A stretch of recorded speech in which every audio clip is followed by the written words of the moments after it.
Welcome to the French River in northern Ontario, where outdoor enthusiasts seek adventure and relaxation. But did you know that this beautiful river holds a rich history?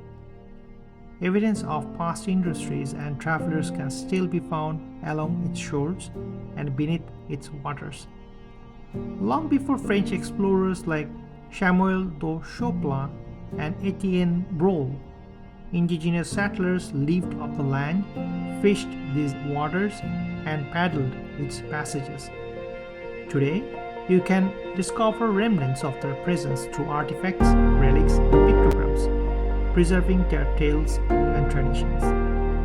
The water was named by Ojibwe due to the river's association with French missionaries and explorers.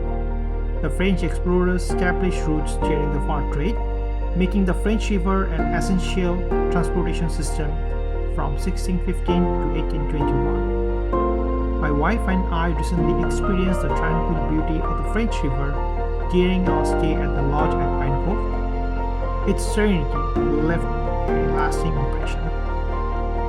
Explore it by yourself and you might be captivated by its beauty and rich history too. Thank you.